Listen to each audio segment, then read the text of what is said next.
Welcome to the BikeChannel.com's 2011 250 Shootout.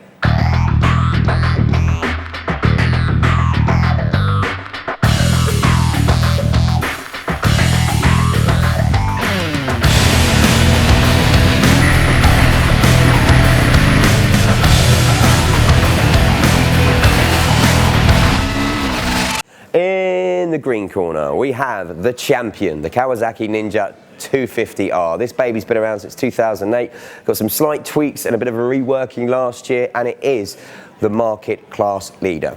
While in the blue corner, we have the new contender, new kid on the block. This is a Honda CBR250R, and its job is to displace that bad boy at the top of the tree.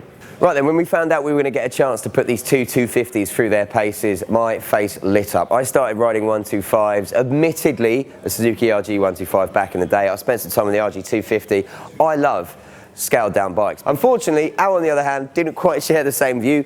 Every single day we've got together to ride and do some filming, he's been like a big grumpy bear because he thought we were going to be getting some nice live little 250 two-stroke screamers, which I think one of the big things I have to point out, these babies aren't. Oh no, these are 4 strokes, parallel twin, single cylinder. They do not produce anywhere near the amount of BHP that you would get, or I suppose insanity you get from a 2-stroke. So if you are used to riding those from the past, you need to change the way you think for these bikes. That's not to say they're not good. Oh no, in fact, they're both pretty damn skippy machines. So then, on paper, the Kawasaki is a slightly heavier at 165 kilos compared to the 161 kilos of the CBR250R, but it also produces more brake horsepower, getting right near that 33 BHP limit with 32.5, while this only produces 25 brake horsepower. Although, believe it or not, this has a single cylinder, this has a parallel twin, this one produces a little bit more torque. That is very noticeable when you actually ride the bikes. For a start, let's talk about what this revs to. This goes up to 13,000 before it redlines. This goes up to 10.5. Now, that doesn't sound a huge difference, but it should give you an idea to the way in which the engines are geared on each bike. This one is much more a screamer. It wants to be revved up. As you are going through the engine rev range, it seems to build up the excitement. Like a lot of Kawasaki's, you get a nice kind of high-pitched whine like a turbine, and that's where it wants to be. While on the other hand, this one has a little bit more low-down torque. The single cylinder develops power, a little bit more lumpy, but it's great for coming out of corners, and it's great for getting around town, and third gear in this in 25 to 45 actually feels a bit throaty and allows you to overtake. Whereas on the Ninja, it has a parallel twin, as I touched upon, with 8 valves, and that allows it to fuel it a little bit smoother. The power comes on a lot smoother, and as I mentioned, you get a lot more of that peak power towards the high end of your rev range compared to the lower end of your power on the CBR250R.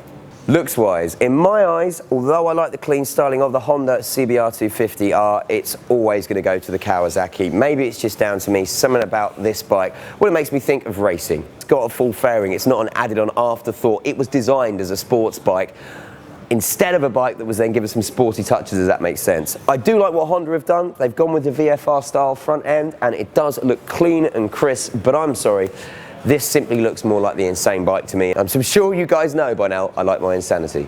So what's the differences in their riding and handling abilities? Well, first up, let's start with the CBR. This is the lighter. It definitely wants to be chucked around a little bit more, and I think you can have a bit more fun throwing it about. But saying that, because of the way the Kawasaki is designed, I think it feels a little bit more stable. It does feel like you're a little bit more tucked into the frame, and it feels more solid on the road, if that makes sense. So while this is light, nimble, chuck about, and this is too, that feels a little bit lighter, that feels a little bit more actually settled, if that makes sense. Brakes-wise, the Ninja, again, comes out on top. Not only will it propel you to a greater speed, the brakes on this seem set up a little bit better. You have got wavy brakes on the front, and you've also got your disc brake on the rear as well, similar to the CBR, but yeah, they just feel more solid under this. So the Kawasaki seems to be coming out on top so far. Let's get to the nitty-gritty, though. These are 250s. How do they score in the practicality stakes? Well, the winner in the blue corner would be the CBR250R, simply because it's cheaper, £700 less so. It gets more miles to the gallon. They're claiming 80 on this. I've had about 65, 70 on the road, where with that I experienced about 50, 55 miles per gallon. And it just is, and it's more upright style, riding position, everything about it, a little bit more of a commuter, a little bit more practical. With that low down torque, yeah, if you are a beginner rider, you're going to get more out of this bike, you're going to get more out of this engine, and you'll probably enjoy it more. But on the flip side, the more exciting, the more powerful bike is the Kawasaki, and you've got to look at the fact you're still getting 55 miles to the gallon of it. It still only costs £4,500.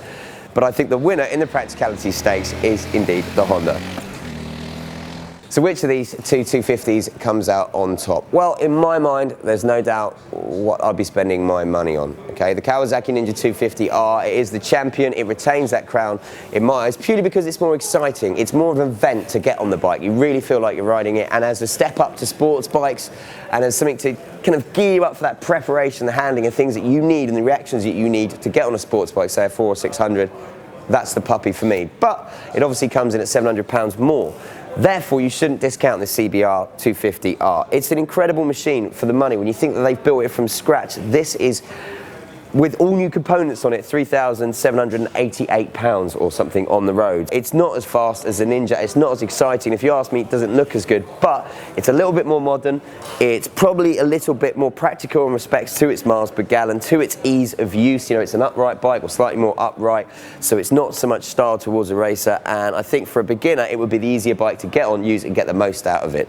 In other words, two really, really good bikes. My heart goes with the Kawasaki. My brain and practicality goes with a Honda. That's the bike I'd buy if I had to and I had the money. This is the one I think I'll probably buy for my son or daughter if they decide they wanted to get into riding, if that makes sense.